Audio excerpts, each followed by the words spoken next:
Hi, Sonu. Hello, hi, how are you? I'm good, thank you. Very สวัสดี good. ค่ะ Are you in the Maldives at the moment? Yes, absolutely. Yeah, here in the Maldives. Okay, so let's let's get the first question going. How is it in the Maldives? I'm sure it's beautiful, and we are jealous of you sitting in the Maldives while we're stuck in the cities. How's the Right. Maldives doing? It's beautiful. In terms of weather, today's a little bit rainy today, but we've had amazing weather all week. It's the weather's nice. It's quite calm. I can actually show you if you want. Okay. There we go. So you can see a bit out at the sea there. It's quite a nice, calm day. Nice. And yes, and the Maldives as a destination is doing very, very well at the moment. So thank God things have got back to normal. I think the real advantage we have here in the country is that we're one island, one resort. Mhm. So we're remote and remote but accessible locations. In the case of Soneva, we're actually testing everyone. So we test all our guests and our hosts. They are we don't have employees at Soneva. We have hosts. It's part of our language, and so we test them, and they live with us on the island. So we test them. They isolate for a week until yeah, and then we do a second test, and then they can circulate with guests. With guests, they arrive in the Maldives with a negative PCR test certificate, and then we test them on arrival.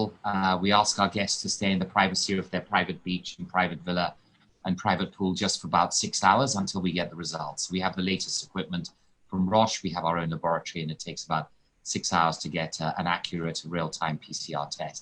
So Wow. Soneva in the Maldives is very much about no news, no shoes, and no masks, which is nice. Yeah. So, but with the test, is it a swab test or is it a rapid test? No, it's the real-time PCR test. Okay. So it's the real detailed one. Okay. So and you as we all know that the Maldives is really relying on international markets and you don't have any domestic travelers like a lot of us like Bangkok or Korea or Japan. You can still depend your business on domestic. How do you do that? Do you still have a lot of demand going into your islands at the moment? We're completely full. We're about Oh, wow.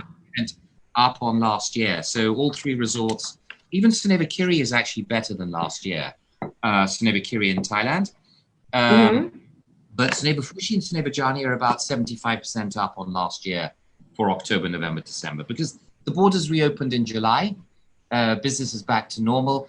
And whilst there is less travel globally, there are a few places where people can go to. So for your Europeans, your North Americans, Brazilians, and people from other parts of the world, Russia's a big market as well. The Middle East is very strong. The borders of Thailand remain closed, Indonesia, Sri Lanka, Mauritius. So the Maldives has been a big beneficiary of that because for a couple of reasons. One is our borders are open, so we're welcoming tourists. And secondly, we're a safe destination to go. So there are two challenges that tourist destinations have. One is, of course, if their borders are closed. And then the second is some countries might impose quarantine on return. The good thing is the Maldives is classified as a travel and tourism destination. And Soneva Kiri is having an amazing time at the moment. And let's go back to your property in the Maldives. Who are your guests at the moment? Like what nationalities that are going to the Maldives? I mean, we want to go to the Maldives, but we're so afraid of quarantine on the way back. Yes, no, that's a pity, isn't it? So Yeah. at the moment, our biggest market for the last few months has been Russia, the Middle Okay. East.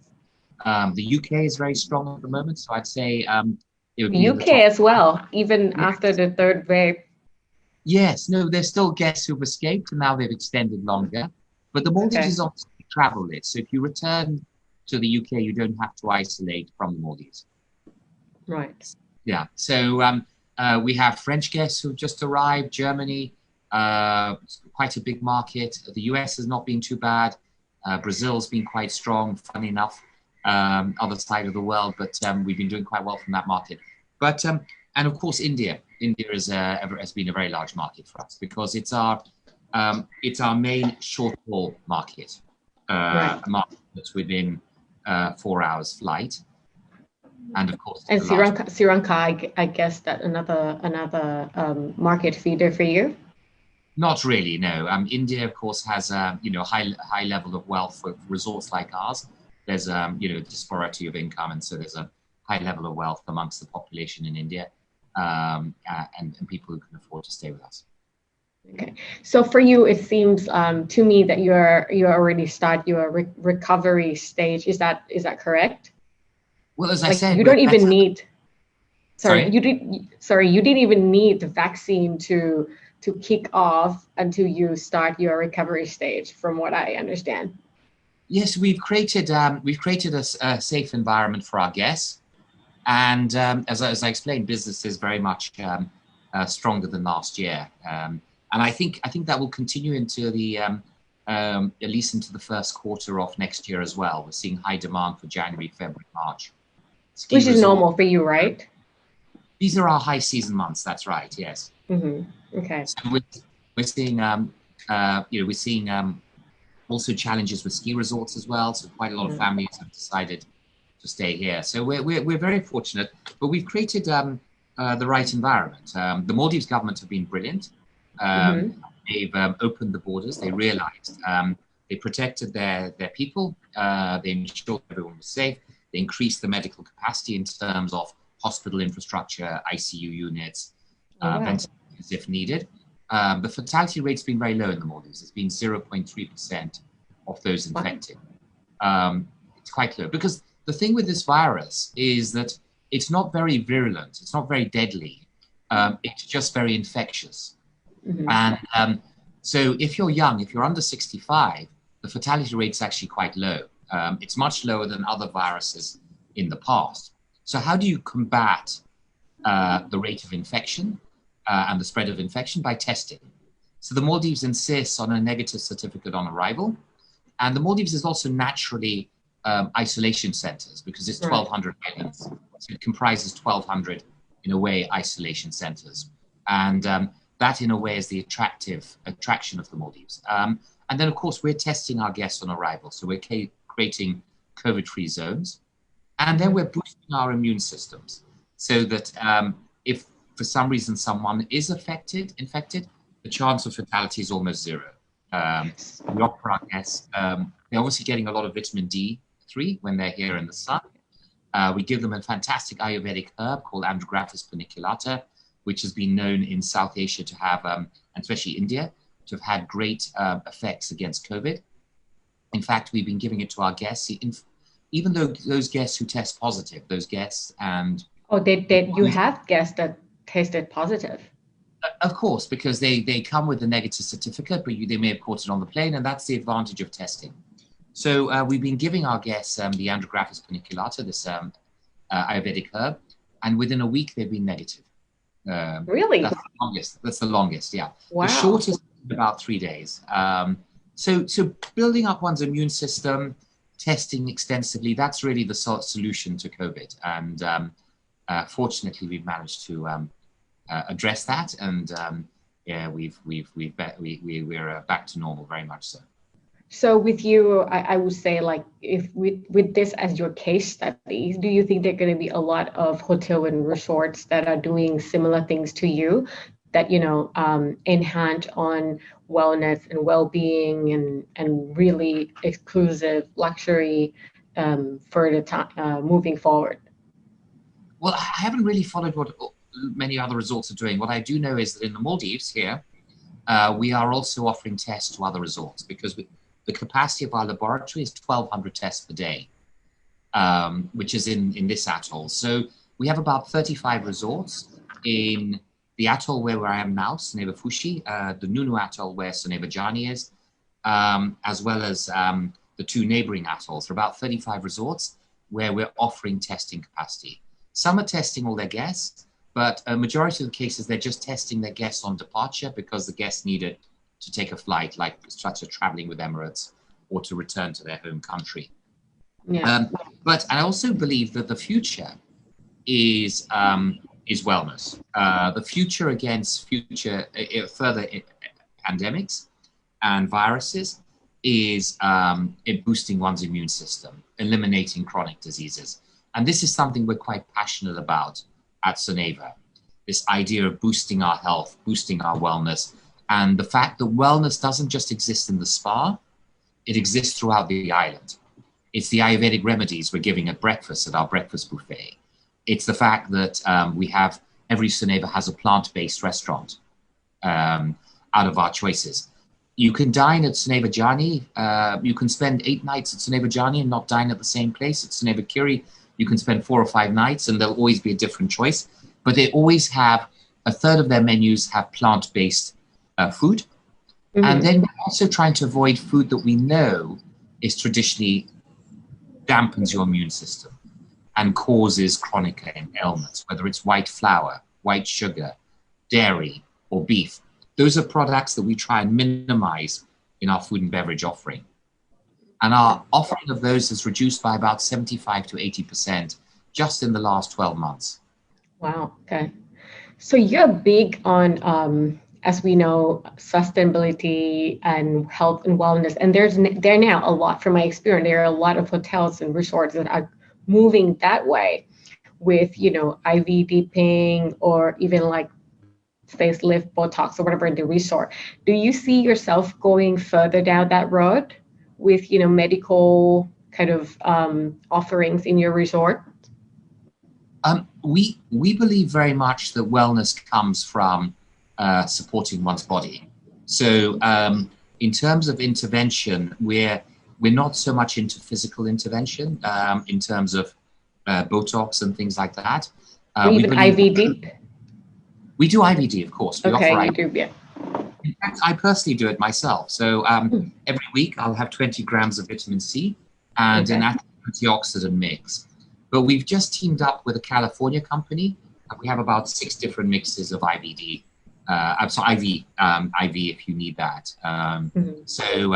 But I believe strongly in high dose of antioxidants. It's very important. In fact, I personally had a health crisis back in 2018. And part of the cure was high dose vitamin C. So during that period, I would every day, or during the week, 5 days a week, I would do 20 grams of vitamin C and then an antioxidant mix. And that was one of the contributors to my recovery.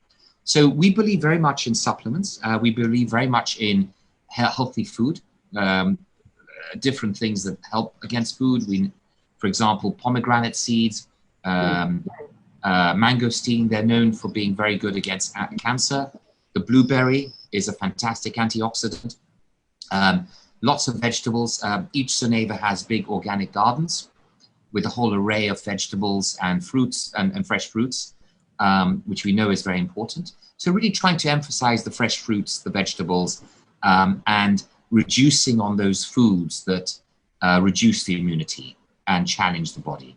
And I believe very much that wellness is about the body healing itself, allowing the body to naturally heal itself.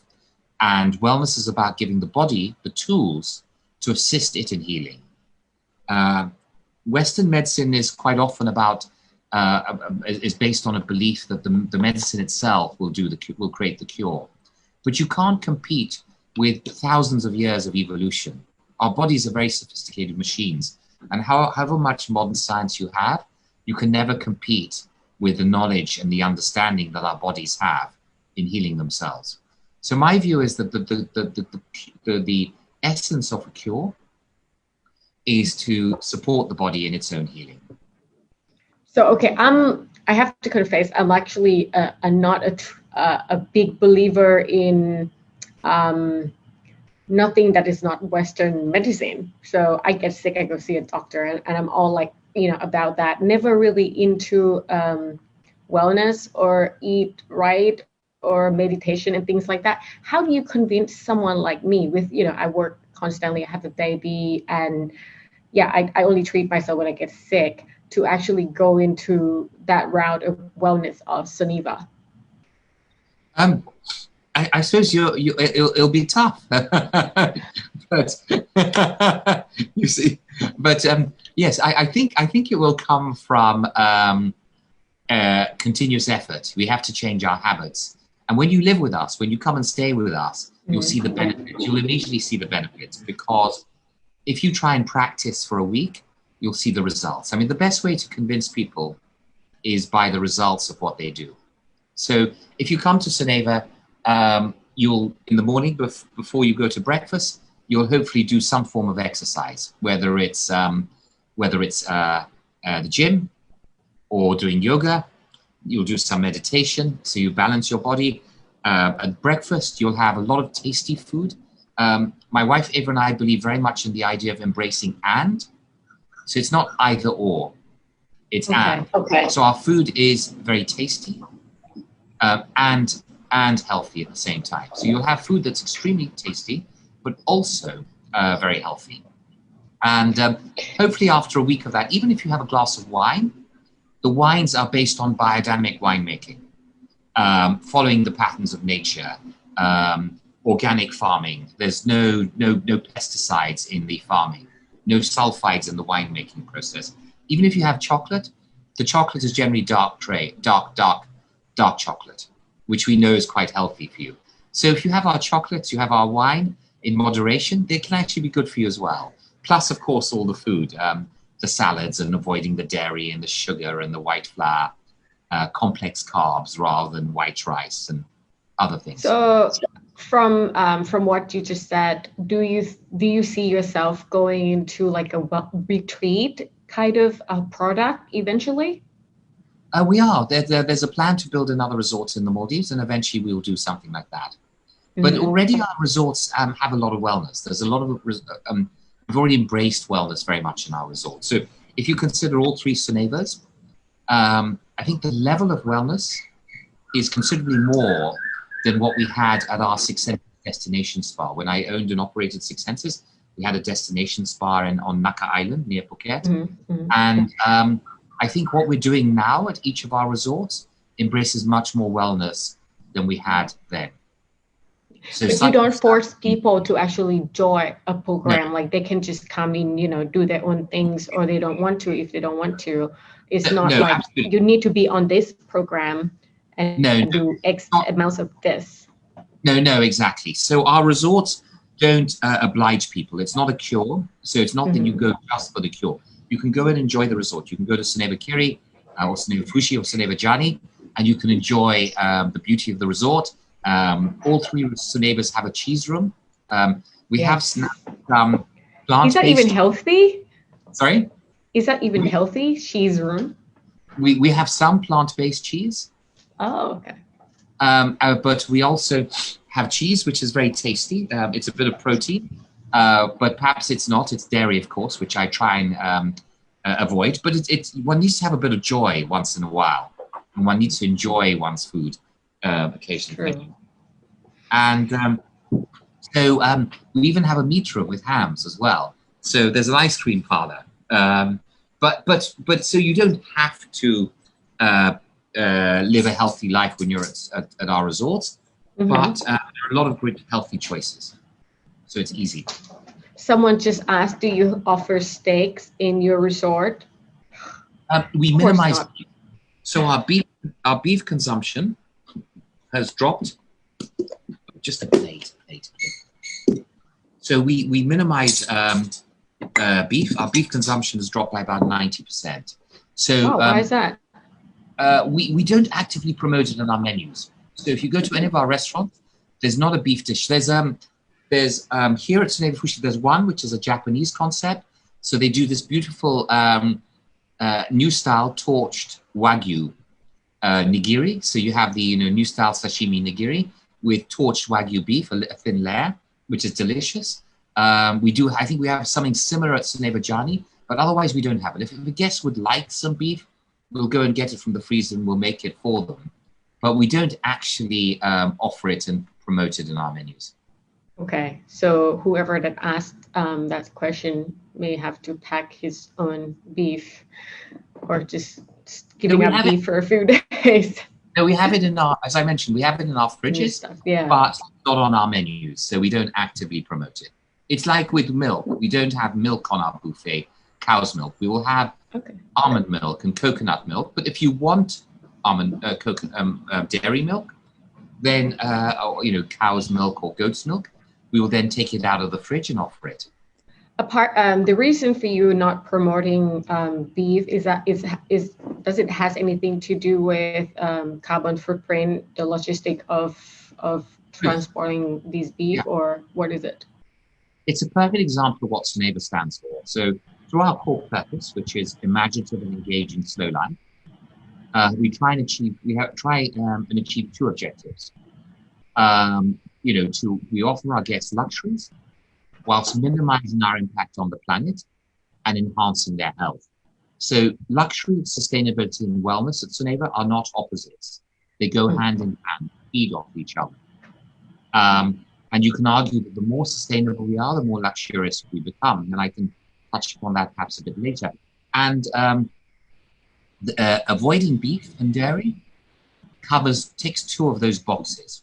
So I personally believe, and we personally believe at Soneva, and research has shown that lower beef intake, lower dairy intake is better for your health.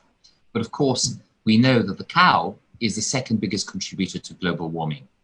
It counts for 18% of greenhouse gases, 18%, just after the built environment. And there have been huge improvements in the built environment, as you've seen. So it's been a significant it's a significant contributor to global warming. And as we see improvements with the built environment, more solar, more hydropower, renewable energy, I wouldn't be surprised if the next 5 to 10 years, the majority of our energy comes from renewables, generally, globally. The cow will then become the biggest culprit, the biggest cause of global warming. My view is that one should not completely eliminate beef and dairy, but one should minimize the consumption, because now we're just overproducing beef. We're too dependent on it as an animal protein, and we're not going to feed 9 billion people with beef. Yeah, and I guess it makes sense, since all of your resorts are surrounded by ocean. Might as well just eat something fresh off the boat, like fish or sea products. Exactly, chicken. And are you going to offer something like fake plant-based meat, burger and things like that in your resort as well, as a substitute? We won't serve Beyond Meat. There are two burgers, aren't there? One's called Beyond Meat. I can't remember the other name. Impossible Burger. We won't serve those because whilst they avoid the beef, we feel that they're too infused with different chemicals. They're not a healthy product. So what we do is in our plant-based restaurants, so every Soneva, as I mentioned earlier, has a plant-based restaurant where the whole menu is plant-based. We have many choices. We have about 10 choices at Soneva Fushi in terms of dining choices, many at Soneva Jani as well as at Soneva Kiri.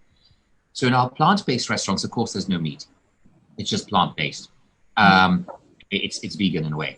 And we have a rich main course that you can have with a big rich wine. So like a Grenache, which you'd normally have wild boar with or beef. You can drink our Grenache wines with our main courses, because we create these main course dishes that are very meaty and heavy, but of course there's no meat in it. Such as we have this beautiful Jerusalem artichoke with portobello mushrooms, which one of Germany's top chefs, Tim Rauer, produced when he came and visited us. And it was such a success that we put it onto our plant-based restaurants menu. So we create substitutes for meat, but they're not like a burger, a fake burger. They're just another dish that tastes very meaty. And even though it's completely healthy plants, it tastes like as if you're having lamb or boar or a nice rump steak. But of course it's not. It's completely healthy. So another question I want to ask, like you're so big, and you just mentioned that, luxury and sustainability should go hand in hand. But if it takes both parties, it takes your effort, and then it also requires guests' cooperation. Like, for example, it's been huge in hotels, and I've been moderating this panel before about sustainability in hotels. And one of the example that I had was the reused towel. Like, the hotels usually ask you nicely that you should reuse your towels. But my argument was that, you know, if you're paying $2,000 or $200 a night, $1,000 a night, you are entitled to reuse your towel. How do you engage guests in, you know, cooperating with you without, you know, forcing them? Because honestly, they're entitled to use as many towels as they want. And I assume that not everyone is going to be that, you know, selfish or being a big a-hole on holidays. But yeah, there are people like that. So how do you, you know, help them save the world? Yeah, no, sure. So I think what you're, what I hear you saying is that you're using the example of the towels, where perhaps by offering a sustainable option, it may not be the most luxurious. Let me step back to answer that question. I'll touch upon the specific point on the towels in a moment, but if I could just step back, if you can just give me 2 seconds, I'll just close the door, 1 moment. Yeah.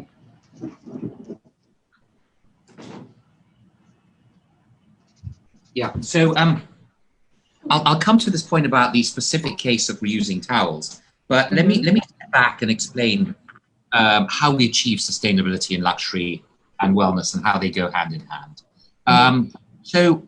Our core purpose, as I mentioned, is imaginative and engaging slow life, and where I touched upon that we're offering our guests luxuries whilst minimizing our impact on the planet and enhancing that health. And how do we do that?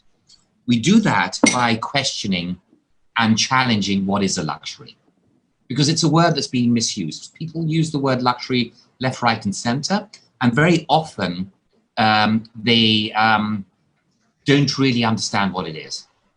And essentially, in my opinion, luxury is that which is rare, that which you don't get every day, that which is not commonplace, that which is new to you, but still true. It's something that rings a chord in your heart when you touch and you experience it. And we've realized that the context of our guests, where they live, our guests who can now stay with us, it's changed. So in the past, people who were successful, who could come and visit us, were living in the countryside. They were the landed gentry. They'd inherited their wealth. They had big castles and palaces. They had a lot of fresh air, a lot of fresh food, a lot of space and privacy. Today, the typical guest that can afford the Soneva experience is self-made, and they're urban.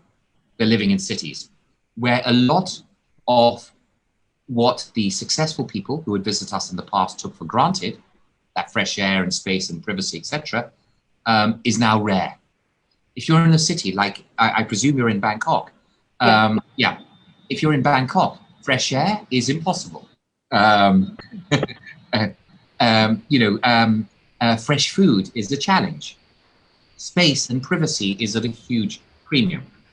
So hence our brand proposition of inspiring a lifetime of rare experiences, because that's what's rare for our guests. And it's given their urban context, it's something as simple as no news, no shoes. Arriving on our resorts, and we take your shoes and we put in a shoe bag and you walk barefoot. You might be the richest man in Bangkok or in Delhi or London, or the richest man in the world living in New York, Jeff Bezos or whatever. But can you walk barefoot every day? Can you walk barefoot every day? Can you have a salad that was plucked from the garden that morning? Can you have dinner outside, and where the restaurant is not the latest designer restaurant of the branded chef opening his 50th outlet, but instead it's something like Kun Ben's at Soneva Kiri, where you leave the resort, you arrive at a little hut, and there's Kun Ben's and her assistant Tuk, and they serve food that they found fresh from the market that morning. Recipes that have been handed down from generation to generation. Or at Soneva Kiri, the tree pod. You go up into a tree pod, and you have this beautiful view of the sunset. You're amongst the trees, and the waiter zip lines up and down to you. You can't do that in London or Paris or Newcastle, or the dinner being just the sandbag, or having watching a movie like at Cinema Paradiso in all our resorts, where the stars are not just on the screen, or looking at the stars through one of the largest telescopes in Thailand, in the case of Soneva Kiri, or in the Indian Ocean with Soneva Jani and Soneva Fushi, and having someone like Buzz Aldrin, the second man on the moon, Massimo Turengi, who runs the largest telescope in the Atacama Desert, or just our resident astronomer explaining the universe out there. So these are all fantastic luxuries. They're rare, they're precious, they're priceless. They're experiences you don't get in an urban context. You can't, however wealthy you are. And that fresh food that we've caught, that fantastic homok made from trout mussels, and the local squid and the local sea bass, those are things you can't get in an urban context. And however wealthy you are. And they're also the most sustainable, as an example. Now, coming to the towels, we encourage our guests to hang up their towels, and we don't change our guest sheets. We only automatically change our guest sheets once every 3 to 4 days. If they want it changed, there's a Soneva star, and they can put it on the bed, and we'll change it.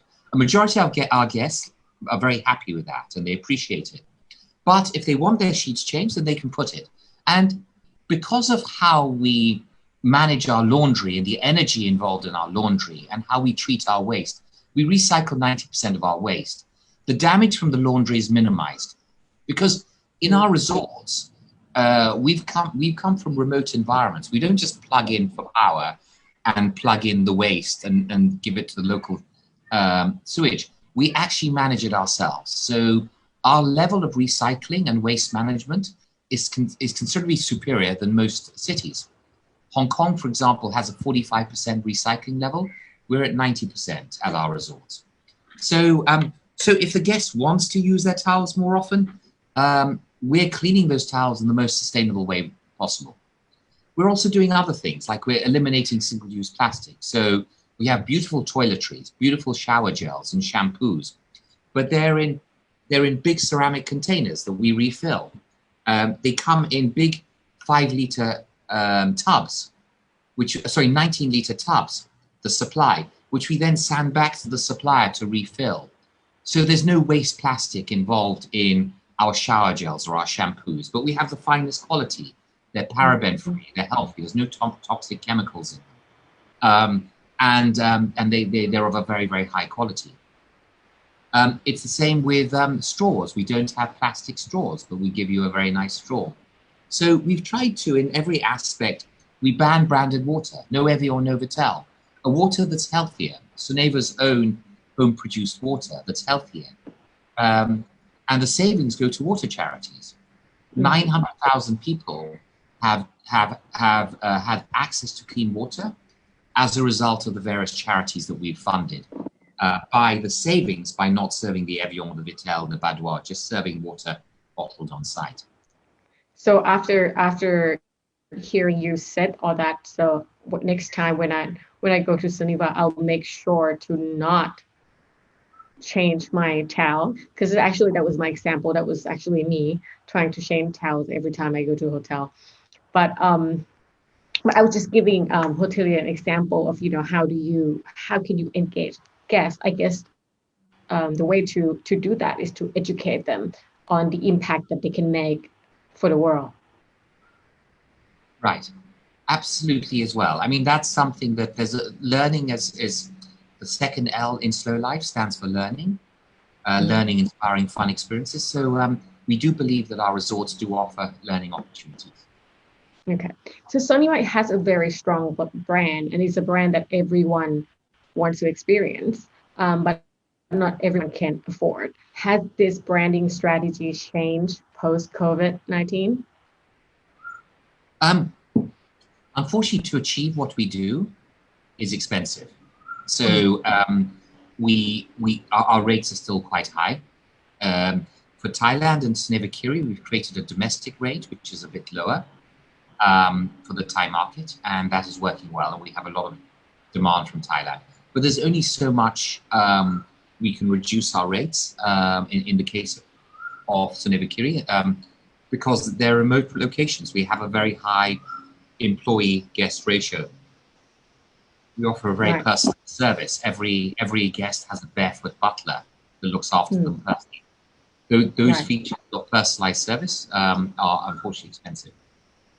Okay, I think we have some questions. You want to share the questions with me? Questions from people from outside said, what is it? Hi, Sonu. Now, a lot of operators are trying to get into wellness. The USP that Soneva and Six Sense used to have might soon be industry standard. So what will be your next USP? And what do you see being the upcoming trends? Can I just get that question right? So, so the next new standard for you, what would that be? Next new wellness aspects. Like what the new USB sort of. Yes. Because now, Yes. So a lot of I think I completely agree that many things that were qualifiers 20 years ago. So when we opened our first Six Senses spas were rare. A majority of the hotels in Thailand did not have a spa. It was a rarity. It was a differentiator. Today, a spa and wellness and general wellness is a qualifier. But I believe that the next trends in wellness will be around some of the themes I talked about. I think looking at one's diet, I think that's going to be very important, not just for spas and for our resorts, but generally for the world. How are we going to solve some of the challenges we have in the 21st century? If we think about it, let's think about how if we consider the last 12 months and how the world's governments have reacted generally, the challenges we've had, some of the ecological challenges we have, global warming, scarcity of food, soaring healthcare costs. In developed countries, rich countries, where the level of education is inferior, and not as it was 30, 40 years ago. A big opportunity is healthy food. If we can avoid some of the foods I've talked about, it will reduce and eliminate a lot of chronic diseases. Half the chronic diseases we suffer from, whether it's cancer, whether it's diabetes, obesity, heart disease, these common ailments that cost governments a considerable amount in healthcare will disappear just by what we eat. And that will then allow governments, they won't run deficits, so they'll run surpluses. They won't have to borrow from the market, because when the government borrows, they're taking money from entrepreneurs like ourselves that could then borrow that money ourselves and do something productive. So if you have no government deficits, then there'll be more capital going in for entrepreneurs to create breakthrough ideas. There'll also be more money spent on education, so you'll have better educated people. So I believe that for the world as a whole, changing the way we eat and our approach is going to be very important. I think that going forward, the importance of the mind. A lot of our spas, we've always had yoga for the last 20 years. Not always, but at least the last 20 years, we've had yoga, we've had meditation. But focusing much more on wellness, mental wellness, is going to be very important. My personal belief is that 50% of one's wellness comes from one's mind. When one considers the fact that placebo drugs, when you do trials, when one does clinical trials, one always takes a placebo, because even Western science, medical science, accepts that we can will ourselves to health. If someone tells you this pill you're taking is good for you and it's healthy, and if you can mentally program your mind to heal yourself, you can do it. So many people have done it. So I think a greater focus on mental wellness, what we eat, not just at the spa, not just one little item on the menu, but generally our menus. You know, we want our guests to really enjoy their food. They want it to be delicious and yummy. And we don't want them to feel they're making sacrifices. But at the same time, it's got to be healthy. And I believe we can achieve that, the power of and, not either or. So, and then generally just embracing between East and West. That is the other big thing. The best of Western medical science plus East. So those I think are going to be the future trends going forward in wellness. And that's certainly where we're going. Right. And moving forward also into the future, we will see Soneva in the city. Like, brands like Aman now is in the cities in Bangkok, in New York. We see you in the city like, I don't know, Tokyo or Bangkok, or Yeah, a high stress city that probably need you the most. certainly. We operate we operate experiences that cater to the leisure traveler. So our focus is the leisure traveler, not the businessman, the leisure traveler, not solely resorts. And what we found is that over the last 10 years, as a result of a demographic shift where developed economies have slowed, their economic growth has slowed, you've had a huge exponential improvement in communication technology, like us.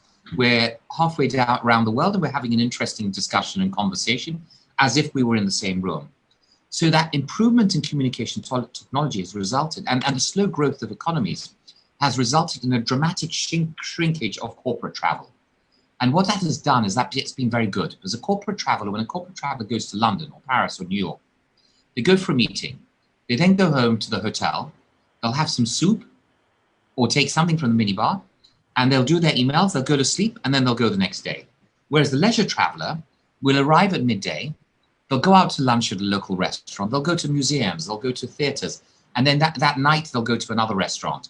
They'll go shopping. They'll spend a lot in the local economy. And because those providing those experiences in the local economy suddenly get more money, they now spend more. So if you go to London now, restaurants, people are spending £20 million on a restaurant, whereas 10 or 15 years ago, it'd be like £1 or £2 million. Museums are increasing their exhibitions and creating fantastic quality of exhibitions. Cameron Mackintosh, I think, invested £50 million in a new theatre to house Hamilton. So these cities are becoming much more attractive for tourists. So it's a virtuous circle.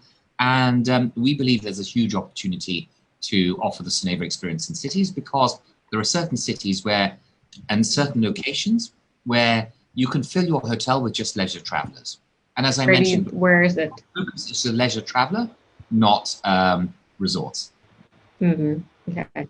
So what was the next question? You also talked about mental wellness. Do you have like I don't know, I don't know, some sort of a coach on your properties for these kind of programs as well?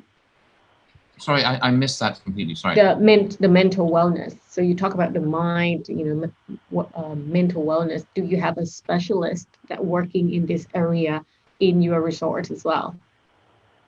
We're working on that. So we have. Mm-hmm. We always have someone who's focusing on the mental aspect and programming as our practitioners in our spas. And also our Ayurvedic center that we've just introduced at Shivdasani. There we have a big, strong mental wellness as well as physical wellness aspect. So it's something we want to build more into. Okay. And you just launched your villas for sales. How does that go? How has the feedback been for those villas? Yes, it's not recent. We've been selling residences at our 3 resorts. Okay. We actually celebrate 10 years. So 2020 marks 10 years of Soneva Villa ownership. We've been selling residences for the last 10 years. In the Maldives here where I am, we've sold about 30. At Soneva Curie, about 15. It goes very well. It's a win-win all around, because for our guests, our repeat guests who are coming back year after year, they get a very high return on life. High return on life. Return on life. Because the value of their stay, our villa owners usually stay with us about 45 to 60 days per year. They come on and off. The value of that stay is now about 6 to 10% of the historical purchase price. Plus, when they rent it out the other 10 months, 10, 11 months of the year, they get about a 4% cash yield. Wow, so okay. 4% cash. And then in addition to that, they achieve a capital gain. So we've had 2 resales in the Maldives. In both cases, the owners achieved an IRR, internal rate of return, of between 15 and 19%. When you take into account the return on life, the cash yield, and the capital gain. Wow. Okay. What is a good investment for them? And for us, it's been good. It's a good way of increasing our inventory. Right. Okay. And what do you think is the future for villa sales? Because there's a lot of, these models going on in resort cities. What is the future for villa selling? I think more and more people are going to want villas attached to resorts because we're cash rich but time poor.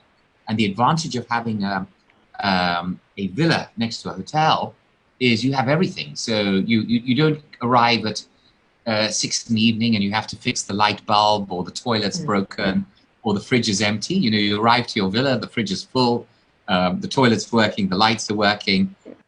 If you don't want to cook, you call in villa dining and the food arrives within half an hour, or you go out to 10 different restaurants. You've got a huge choice. Your kids, next morning, they go to the den, or they'll go water skiing, or they'll go on a foil, or there's a whole range of activities that you could never have in your own resorts. You want a wellness treatment, you have a whole range of wellness treatments. So if you have your own villa, you can't really have that independence and that quality of experience and service. And do you believe that there's still an appetite for this ultra luxury villa selling at this moment or in the future? This year we've sold 3 residences and we currently have 1 under offer. Wow. So it's looking good for you then? It's continuing, yes. In fact, I would say that in the next 6 months, our villa sales will increase. And that's because I think that's because a lot of people like the isolation factor of our resorts. This idea of one island, one resort. Especially here where we're testing everyone. We're testing our employees, we're testing our guests. No news, no shoes, no masks. Right. Okay, one last question from people. CSR and sustainability, while desirable, ultimately cost money. How has this focus worked out for your bottom line? No, so I disagree with that. I don't think it does cost money. No, it doesn't. I believe that ecology, if done well, ecology is economy. It can be economical. And let me give you a few examples. Some examples. Yeah. I would, absolutely. So I mentioned that we recycle 90% of our waste. The job description of the person who's in charge of that, our eco-centros, the job description, the job title is waste to wealth manager because we believe it's an asset. So our waste to wealth manager in the last year has produced about $60,000 worth of compost just in one resort. He's taken the waste food, the waste cardboard, turned it into compost. That compost has been sold partly, and the rest has gone into our gardens. A majority of our fruits and vegetables come from our own gardens. And that compost is, of course, helping the soil. Our guests here in the Maldives, it's an Indian Ocean coral islands, it's sand. They say the best rocket salad they've ever had comes here in their resorts here, in our resorts here. The branches from the tree, we put it in a pyrolysis oven, it's a vacuum.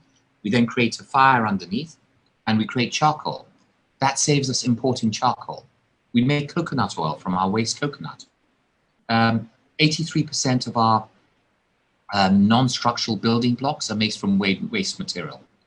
The waste styrofoam, we're avoiding styrofoam as much as possible through our supply chain, but we still have some. That waste styrofoam, we put in our walls. It creates insulation. We have a state-of-the-art glass factory. We have over the last couple of years, we banned branded water. So no Evian, no Vitel. So, just water bottled on site. So we don't have many water bottles, but we still have the bottle of Chateau Yquem or Chateau Margaux or this fantastic brandy or cognac. And those bottles we turn into art. Over the last 3 years, 4 years since we built the factory, we've generated about $3 million at the artist market price of glass art. So these are solar, for example. Where we are in the Maldives, solar costs about, we have a power purchasing agreement from a Chinese group at 11 cents per kilowatt. The diesel is costing us 20 cents, and this is costing us 11 cents. So it's much cheaper for our solar energy. So ecology is very often economy. So it actually it doesn't cost you a lot. It's actually help you save money. Absolutely. These fantastic toiletries I mentioned, the amazing shampoos and shower gels, because we're not buying them in small packets like from Bulgari or Acqua di Parma and paying these luxury brands a huge premium, it's at least half price. Our cost is half of these other resorts. And I guess it takes you time, right? It takes you like all these activities that you've been doing. If you've done, it takes more time than just your regular practices that normal hotels do.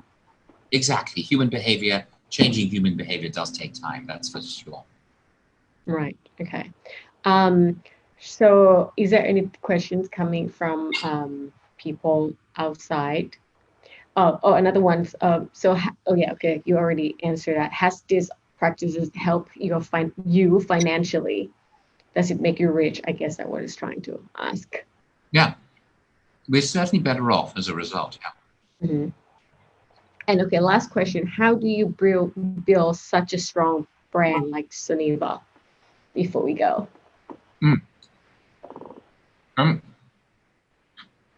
Sorry. No worries. Sorry, excuse me. So how do we build such a strong brand as Soneva? I think strong brands come from consistency and passion. So my title as the CEO is Guardian of the Culture. Guardian of the Culture. Guardian of the Culture. So our job titles, like Waste to Wealth Manager, I mentioned earlier, our job titles describe the key objective of the job. So my key objective as a CEO is to create a culture, to create values, to create beliefs, to create a philosophy, and to ensure that that's strong. And if you can do that successfully, you can successfully create values, philosophies, beliefs. Over time, you have a very, very strong brand. And today in hospitality, that is more important than ever, because in luxury generally, it's more important than ever. You will go to a fantastic, you'll go into Siam Paragon or Bond Street or Faubourg Saint-Honoré, and you'll see all of these names who were once passionate about making a dress or a watch or luggage or jewelry or a handbag. And all of these names are now owned by a few big groups. It's the same with hotels as well. You'll go to an expensive district and you'll see these names on these hotel doors, but they're all owned by a few groups, these hotel names. And they're not even owning their hotels. They're managing other people's hotels. So at Soneva, we felt very clearly that we have to be both the owner and operator of our hotels. We have to have a very, very clear philosophy. We have to continuously repeat that philosophy.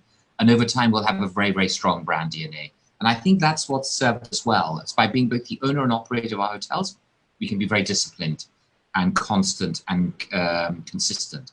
And I think for me, the success of a brand is clear, strong, consistent values, and a team that is passionate and believes in them. And not compromising on the standards and quality of the products. I guess that's one of the point. Yeah.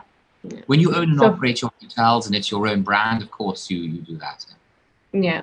So if you guys are watching us and want to go to Soneva in Got Good, which is the weather is very beautiful now. You can take the seaplane from the resort, right? And land on the land strip. So we have two planes, they're Cessna Grand Caravans.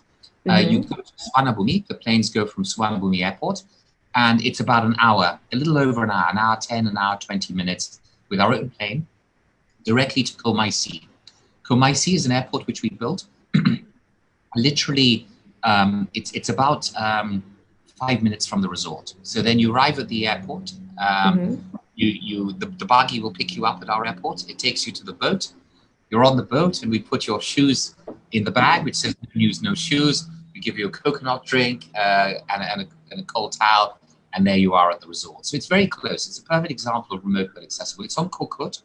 Koh Kut is the fourth biggest island in Thailand, but the population there is about 2,000 to 3,000. They're very I love it. I love it there. It's a nice It's very nice. Yeah. Lots of empty beaches. We have a program called 7 Days, 7 Beaches, where we have a beautiful fishing boat. We park it each day in a different beach. It's like Phuket would have been 100 years ago or 150 years ago. It's a perfect example of remote but accessible. A lot of space. The site we have is 250 rai, so it's a huge land. about 10 times larger. So when I used to own and operate Six Senses, we had our hotels there were averaged on about 40 rai, 30. Hua Hin was 25 rai. I think Six Senses Mui was 50 rai. Yao Noi about 40 rai. This is 250 rai just for the main hotel.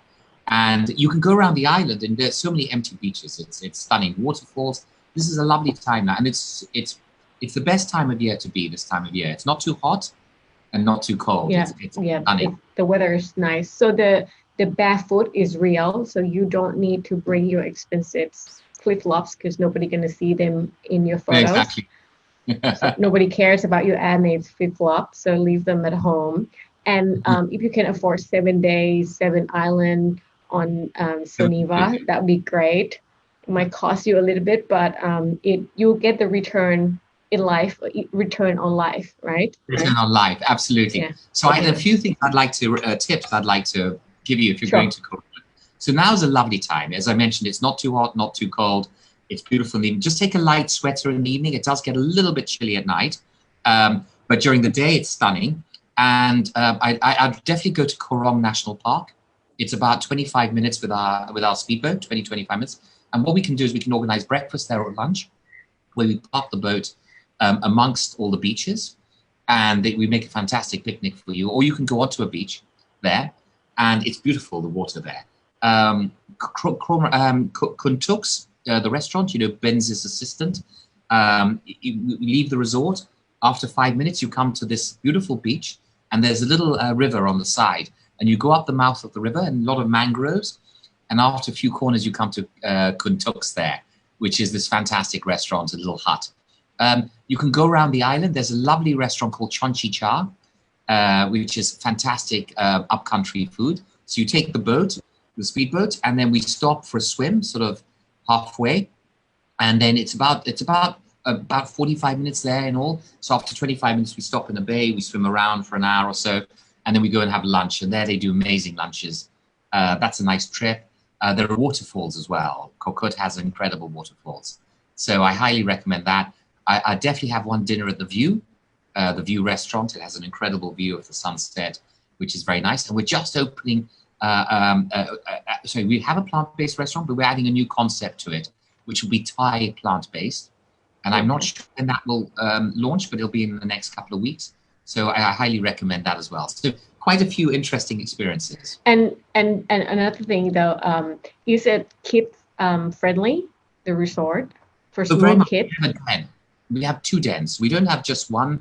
We don't call it kids club because it's more than a kids club. There's one which is like a giant manta. It's made out of bamboo. It's a huge space, and that's for the children from about 8 onwards. And then for the toddlers, 6 and below, we have an earth den. It's made out of earth, the building. Okay, good. Because it's something that I've never asked, and I never really pay attention to kids club before I had kids. I actually thought that kids club is a waste of money for hotel owners because they don't make money. But now every time I look for hotels, I look for a kids club. I think things change. We have 2, but the key thing as well is a lot of our activities for the children is around the beauty of the island. So Kokut has greater biodiversity in Britain, all of the UK. Kokut, the island, has greater biodiversity. There are 100 different types of butterflies. So we do these trips with the kids. We take them in the jungle and they see the butterflies, the 100 different butterflies, or all of these things. So that's a fantastic, lots of natural experiences for the kids. Going snorkeling. We have beautiful white sand beaches. I highly recommend a private beach picnic. That's also a nice experience. We will drop you at the beach and you have a private picnic. You have your phone. That's lovely as well. Yeah, that's nice. Yeah. Okay, thank you so much for today, Kun Sonu. And I don't want to take up your time so much from your beautiful Maldives island, where I'm very jealous. I hope we can chat again in person when time and the world allows us. Yes, it'll be very nice to meet you. Thank you. Yeah, and thank you so much for joining us today. And I wish you a happy weekend and happy holidays.